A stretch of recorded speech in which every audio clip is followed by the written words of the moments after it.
Bonjour, nous sommes aujourd'hui dans le village de Ligny, où dans le cadre des Journées du patrimoine, nous allons filmer un groupe de reconstitution qui va nous montrer comment on utilisait les armes du temps de Napoléon. Suivez-moi!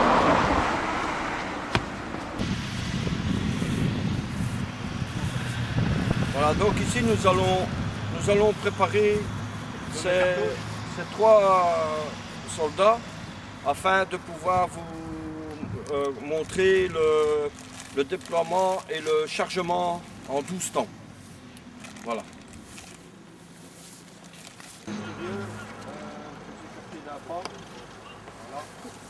Plateau. Section. À mon commandement. Plateau. Gare à vous. Plateau. Portez. Vos armes.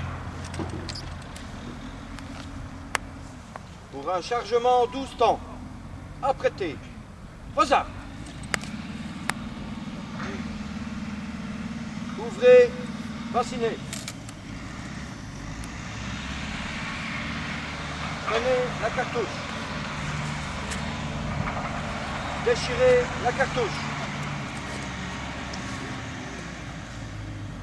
Amorcez.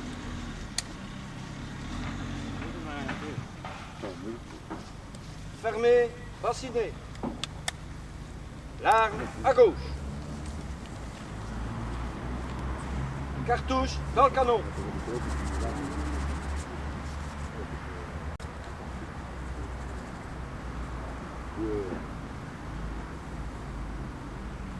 Tenez la baguette.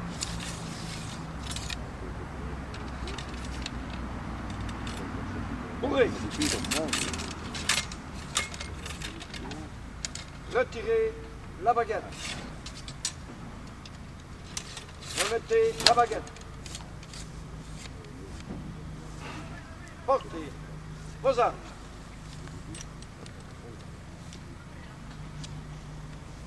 Il faudrait vous retirer parce que pour le tir, apprêtez vos armes. Joue. Feu. Portez vos armes. Reposez vos armes. Prenez le repos. Voilà. Remettez.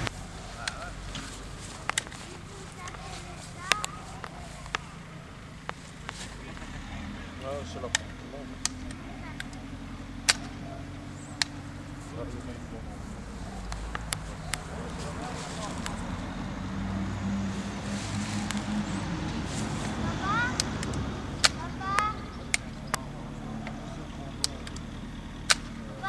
Laisse un peu le bassinet légèrement trouvé.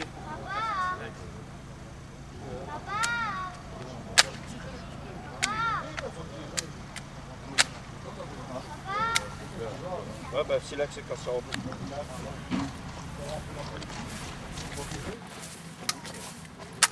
Non, il n'avait pas, il ne peut pas déteindre. Expliquez-moi, quel est le problème en fait avec qu'on rencontre pour l'instant là? Le problème que l'on rencontre, c'est que le silex s'est cassé en deux. Oui. Donc normalement, la personne n'a plus d'étincelle à son silex. Lorsqu'il veut percuter, ben, il n'y a plus rien du tout. Enfin, c'est comme si on craquerait une allumette et que celle-ci casse. Hein. Le Voilà. silex en bon état. Est-ce que c'était... Ça fait comme ça. D'accord, je peux vous filmer? Oui. Ça, c'est un silex en bon état. Il y a une étincelle qui tombe dans le bassinet.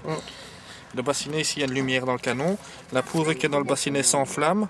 La flamme passe dans le canon, qui embrase la poudre qui est dans le canon, qui fait la déflagration. Mais si le silex est abîmé, ou que ceci est trop gras, avec la graisse qu'il y a dans la poudre, ça ne part pas. Quand il pleut, quand il y a du brouillard ou de l'humidité en général, on ne tire pas. Est-ce que c'était un incident de tir courant à l'époque? Oui, hein, ça arrivait très très souvent. D'ailleurs, à l'époque, même quand les fusils allaient, ils tiraient une fois ou deux, puis c'était à la baïonnette. Il ne faut pas croire que ça bam bam bam toute la journée, non. C'est souvent la baïonnette. Donc ça se terminait pratiquement systématiquement au corps à corps. Tu fais semblant. Ça va? Merci beaucoup. Il y a plus de, comment tu peux Vous me permettez juste une seconde, je vais filmer vos cartouches pendant que vous les avez en main. Expliquez-moi, ce sont des cartouches qui sont faites en quoi? Attends, je vais l'expliquer. Voilà. Ça, c'est un style de cartouche donc fait à cette époque, donc 1799. C'est fait dans le papier paraffiné, C'est-à-dire qu'en ce temps-là, le papier paraffiné, ils avaient un journal et ils se versaient de la bougie dessus. Ici, on a la chance, on a retrouvé du papier paraffiné. Comment fabriquait-on cette cartouche? Eh bien, il est très simple. Nous avions ce qui dit un instrument qui s'appelait le crayon. C'est un bois rond du calibre du fusil, bombé d'un côté, creux dans l'autre. Qu'est-ce qui se passait? Eh bien, il prenait une balle de fusil, la mettait sur le crayon, retournait le cylindre en papier, venait pousser la balle dans le fond, retournait le tout, retirait le crayon, mettez la poudre, à équivaut de pouvoir faire le tir et de charger son bassinet, refermer sa cartouche et alors la remettait en place ou sur un tas afin de faire la distribution à tout le monde. Cette distribution qui était faite soit par un fourrier, soit par le sergent qui commandait le peloton. Donc Voilà. chaque homme fabriquait ses propres balles ou bien elles étaient Le soir, normalement, d'après certains historiques, c'est le sergent qui devait veiller à ce que tout le monde puisse se mettre un peu la main à la pâte. Disons qu'en campagne, qu'est-ce qui se passait? Le sergent devait s'amuser à voir de fabriquer son pain, aussi de faire fabriquer les cartouches, approvisionner et tout. Voilà. Et normalement, il était aussi aidé par un fourrier, un sergent fourrier ou un caporal fourrier, cela dépend dans quelle situation il s'y trouvait. Et alors, il y avait une distribution qui se faisait et ils étaient tranquilles et prêts pour le lendemain. Dans le système du chargement, ce qu'on peut faire aussi, c'est un chargement précipité. Donc normalement, la personne travaille dans le même système de 12 temps, mais seulement, c'est à la vitesse. Hein. Ok, on le fait. Donc, à mon commandement, peloton, gardez-vous, peloton, portez vos armes. Chargement à volonté. Maintenant, ils vont tirer.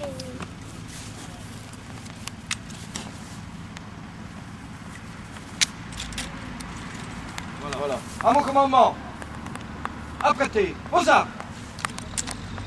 En joue. Feu. Portez vos armes. Pour un chargement précipité. Apprêtez vos armes. Ah, vas-y. Ah, ben, tu fais un demi-tour, tu vérifies ton fusil. Donc ici, il n'y a plus de commandement qui va se faire, il va directement tirer. Voilà. Portez vos armes. Reposez vos armes. Voilà, dans le sac à dos, donc on revient ensuite. Donc il y avait les semelles, il y avait de quoi se laver, se raser, pour coudre, des petites réserves, des petites histoires de personnel, chemise, tout. Voilà. Hein, alors aussi, sur le dessus du sac à pain, du sac à dos, pardon, il avait un pain. Parce qu'il faut toujours songer qu'un homme au combat, il avait deux pains. Un pain journalier et un pain de 3 jours. Le pain journalier, c'était pour lui pouvoir déjeuner le matin, enfin manger de sa journée. Et le pain de 3 jours, c'était pour pouvoir lui faire des coins, des cougnets, pour pouvoir manger sa soupe. Voilà, ça c'était le pain de 3 jours. Voilà, quand il y en avait, bien entendu.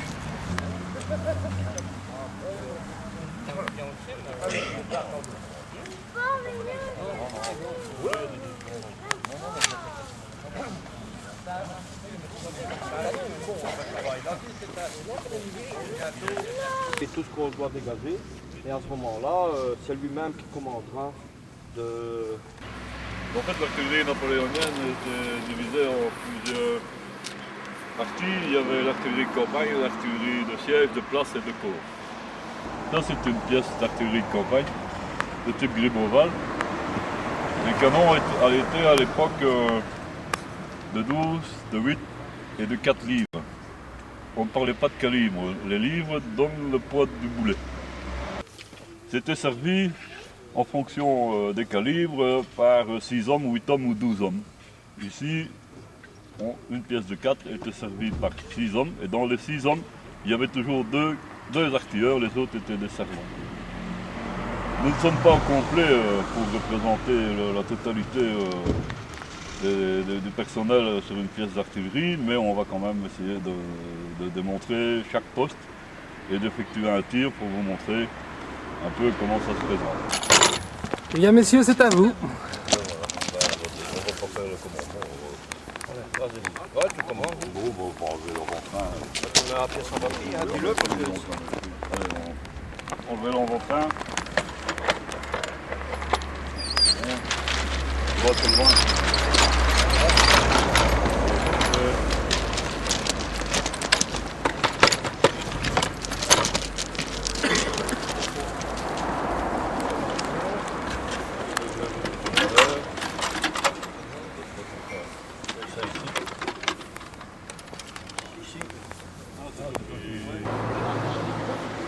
Ramenez la garde.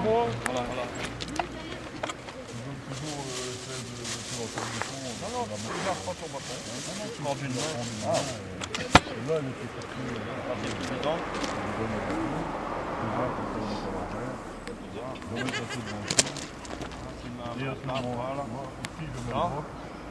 Mets les mains en dessous. Voilà.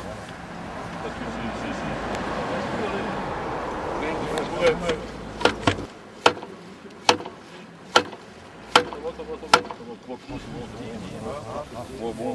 Décongé. Ah, il y a plusieurs trucs. Ouais, bien. Amorcé.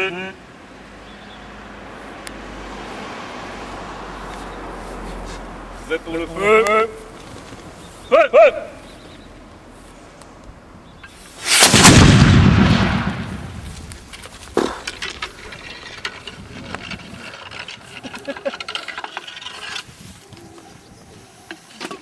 Benoît, pour la nouvelle artillerie, tu sais.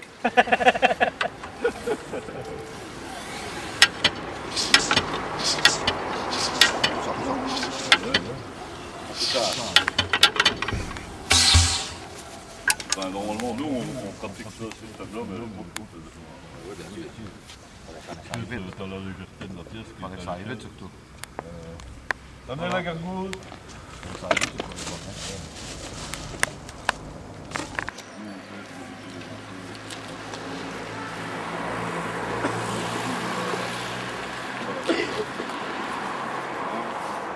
Bourré. Les mains en dessous là.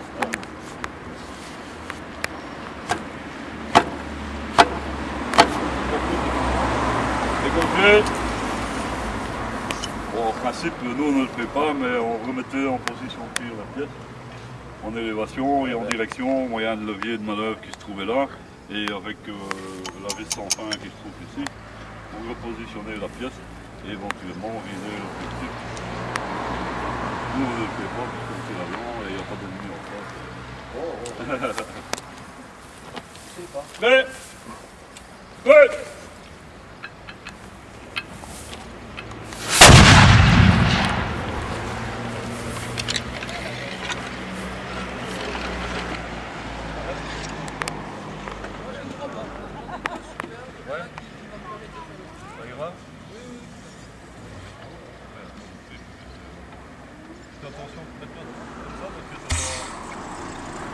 Ah, c'est chaque fois. On a... Souvent tu retires de l'aluminium avec la peau de mouton. toujours ça. Regarde le blanc. Ok. On a remettre dedans comme il faut. Et je te dirai mon verre.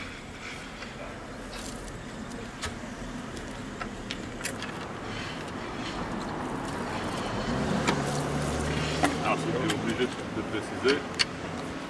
L'ennemi de l'artillerie. Donc ça c'est toujours pour faire bien tirer la C'était évidemment, quand elle était attaquée par la cavalerie, le but consistait au cavalier de mettre un coup dans la lumière. On appelait enflouer un canon, ce qui rendait la pièce tout à fait inutilisable. Donc si on prend un coup, je le mets là, avec un marteau, on ne sait plus tirer, la pièce ne sert plus à rien, elle doit rentrer au parc, etc. Donc la pièce d'artillerie est neutralisée complètement pour la journée. C'était souvent les cavaliers, ils possédaient un marteau avec eux et un coup.